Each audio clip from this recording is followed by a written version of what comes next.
Datuk Yang di-Pertua, bila kita sebut perihal seorang yang bernama wanita, merekalah insan yang begitu istimewa dan patut dihargai sebagai pasangan kita dunia akhirat. Kaum wanita, jika diberi peluang dan ruang, boleh menjadi daya penggerak utama produktiviti dan ekonomi negara. Kita seharusnya memastikan kaum wanita dapat memenuhi potensi mereka dalam menyumbang kepada kesejahteraan kita bersama. Sumbangan wanita dalam ekonomi tidak pernah dinafikan, malah perlu diperkukuh.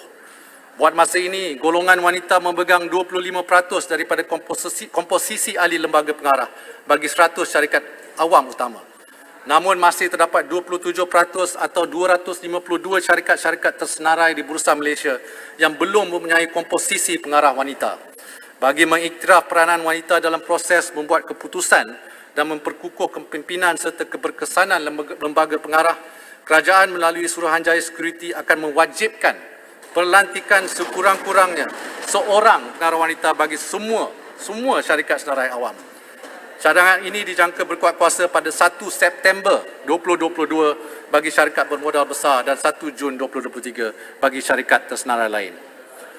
Selain itu, kerajaan juga menyediakan RM5 juta kepada Yayasan Kepimpinan Wanita bagi merancakkan penyertaan wanita dalam sektor ekonomi melalui antaranya latihan kepimpinan muda dan program keusahawanan. Bagi membantu usahawan wanita yang turut terkesan akibat COVID-19 serta sebagai langkah meningkatkan kapasiti perniagaan mereka, sejumlah RM230 juta dana pembiayaan akan disediakan antaranya melalui program Dana Nita di bawah MARA dan Tekun Nita di bawah Tekun. Kerajaan juga akan melaksanakan program My Kasih Capital untuk menggalakkan wanita berjana pendapatan dari rumah. Insentif dalam bentuk bantuan asas modal perniagaan akan diberikan di samping program bimbingan bagi menggalakkan perniagaan secara dalam talian. 5,000 peserta termasuk 2,000 ibu tunggal akan meraih manfaat daripada program ini. Bagi menambah baik sistem sokongan sedia ada buat kaum ibu berkerjaya, RM30 juta disediakan untuk menyediakan kemudahan taska di bangunan-bangunan kerajaan, terutamanya di hospital dan universiti awam. Kerajaan juga menggalakkan majikan sektor swasta untuk pengaturan kerja fleksibel serta menyediakan kemudahan taska di pejabat. Untuk itu, selain insentif cukai, kerajaan turut akan meminda garis panduan bagi memedarkan taska beroperasi di aras melebihi tingkat 1 pejabat.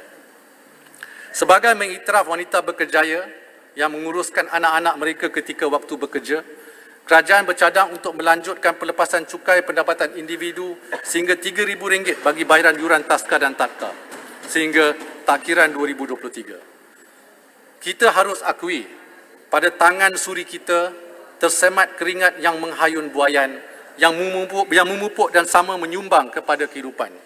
Namun, kadang-kala ada pula tangan-tangan lain yang tidak mengerti perjuangan seorang ibu, isteri dan puteri sehingga tergamak berkelakuan tidak manusiawi. Ini tidak sepatutnya berlaku.